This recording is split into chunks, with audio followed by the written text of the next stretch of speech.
A deputada Natália Bonavides, do PT, pediu ao STF a instauração de um inquérito sobre o senador Flávio Bolsonaro, o diretor da ABIN, Alexandre Ramagem, e o ministro do GSI, Augusto Heleno. Ela quer que a PGR investigue se a ABIN e o GSI atuaram em favor de Flávio Bolsonaro no caso das investigações sobre o esquema de desvio de dinheiro público no antigo gabinete do filho 01 do presidente na ALERJ, Assembleia Legislativa do Estado do Rio de Janeiro. Na semana passada, os advogados do senador confirmaram que entraram em contato com o GSI para comunicar sobre supostas irregularidades em investigações da Receita Federal contra Flávio. Sobre o Flávio Bolsonaro. E segundo a revista Época, os advogados acreditam que auditores fiscais levantaram informações sigilosas que foram usadas posteriormente em relatórios do COAF, fundamentais nas acusações contra o senador, no caso que ficou conhecido como das rachadinhas, mas que a gente faz questão de frisar aqui, que se trata de peculato, é o desvio de dinheiro público para si ou para terceiros. E de acordo com a revista, o próprio presidente Jair Bolsonaro participou de um encontro no dia 25 de agosto com os advogados de Flávio, Augusto Heleno e o diretor da ABIN, Alexandre Ramagem. O GSI negou ter feito qualquer apuração. Agora cabe a Ricardo Lewandowski, ministro do STF, enviar o requerimento da deputada do PT para avaliação do Augusto Aras, que é o procurador-geral da República. O líder do PSB na Câmara, Alessandro Molon, e o líder da oposição no Senado, Randolfo Rodrigues, que é da Rede, abriram um requerimento para instaurar uma CPI sobre o caso e a suposta interferência da ABIN e do GSI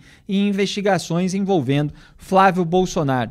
O que eu acho curioso a respeito disso tudo, para além, evidentemente, do caso concreto, que é gravíssimo, Diogo, é que essas iniciativas vêm de PT, vêm de ex-petista, como o Alessandro Molon. Quer dizer, aquele discurso da autoproclamada direita bolsonarista contra o aparelhamento do Estado, contra desvio de dinheiro, não encontra agora um eco numa iniciativa moral contra esse tipo de atitude. São iniciativas que vêm de alguns parlamentares de esquerda, né, originalmente. O mais inacreditável nessa história é que ela repete exatamente o que foi denunciado pelo Moro. Você acabou de falar. Exato. O Moro, quando se demitiu, ele disse o quê? Que o Bolsonaro estava preocupado com as investigações a respeito dos filhos e dos bolsonaristas mais fiéis, e que ele tentou interferir na PF, inclusive trocando o diretor-geral. Quem ele queria botar no cargo? O Ramagem. O Ramagem, que estava reunido com ele e que comanda os arapongas da ABIN para tentar anular o inquérito de quem? Do filho Flávio Bolsonaro. Então, é a extensão exata do que foi denunciado pelo Moro. Na ocasião, não se fez nada, porque o Moro é o inimigo a ser abatido. A única coisa que fez foi o Augusto Aras abrir um inquérito e, ao mesmo tempo, investigar o próprio Moro, que estava denunciando esse aparelhamento criminoso. Agora a gente tem a repetição exata, só que ela se materializou na forma de uma reunião no Palácio do Planalto das advogadas do Flávio Bolsonaro com o presidente da República, o chefe do GSI, o chefe da ABIN, para tentar encontrar elementos que possam levar à anulação do inquérito do Queiroz. Exato. É um negócio gigantesco, um negócio tão escandaloso, mas me parece ainda mais escandaloso porque ele já foi denunciado pelo Moro. O Moro já mostrou no celular dele, foi muito criticado pelos bolsonaristas, o traidor, não sei o que lá, porque ele mostrou exatamente o pedido do Bolsonaro para interferir, para trocar o comando-geral da PF. Por quê? Porque ele queria esse tipo de atividade clandestina da arapongagem, mas isso pode ser estendido também à Polícia Federal, para abafar os escândalos envolvendo familiares, ele próprio, e gente próxima, empresários que financiaram campanha, deputados. É inacreditável que, sim, agora os petistas se mexeram, mas não quando o Sérgio Moro fez exatamente a mesma denúncia, com provas.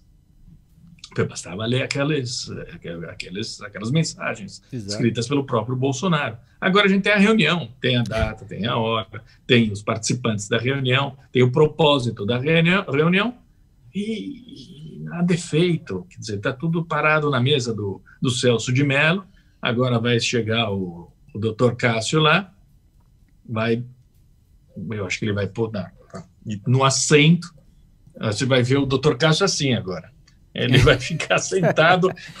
Diogo deu uma levantadinha para você que está escutando no rádio, não viu? Fala, Diogo. Ele vai ficar sentado sobre uma pilha de inquéritos e isso é inacreditável, isso, né? Você me perguntou se eu estava bem. Semana que vem você vai fazer essa conexão. Eu vou estar enforcado aqui nessa trave. Não estou bem, não estou bem. Ninguém tem o direito, Diogo, de estar bem neste momento. Inclusive, talvez o pedido correto da deputada, mas que ela não quer, evidentemente, para não fortalecer o Sérgio Moro, porque é petista, seria anexar esses fatos ao inquérito de interferência na Polícia Federal por parte do Jair Bolsonaro, conforme as declarações do Sérgio Moro. Mas, sem dúvida, é uma questão de princípios. E a gente desconsidera esse detalhe, porque as pessoas se mexem lá em Brasília por interesses partidários, sectários, mas tem que haver algo por trás, né, disso tudo, algum senso moral, alguma virtude que permita enfrentar esse tipo de coisa. Em pelo menos uma pessoa em algum lugar, né, Diogo? É o mínimo que se pede, né? O mínimo. E é bom lembrar que os bolsonaristas, eles ficam irritados com o Sérgio Moro por ter mostrado mensagens ali privadas que confirmavam aquilo que ele estava dizendo contra a mentirada que estava sendo dita contra ele, Sérgio Moro, porque esses bolsonaristas esperam a conivência em vez da lealdade a princípios. O que eles chamam de lealdade é essa cumplicidade com esses atos clandestinos, vamos chamar assim para usar a palavra que o Diogo usou, e o Sérgio Moro se recusou a fazer isso. E não foi só a troca do diretor-geral da PF, era a troca do chefe da superintendência da PF no Rio de Janeiro também, onde um inquérito sobre o Flávio Bolsonaro tinha acabado de avançar quando Jair Bolsonaro, pela primeira vez e publicamente, tentou intervir depois de meados de 2019 na superintendência da PF no Rio, mas como não é atribuição do presidente da República intervir diretamente, houve uma pressão grande naquela época, o Bolsonaro recuou, mas nunca deixou o desejo de lado e ele voltou com tudo em 2020, conforme a investigação foi avançando.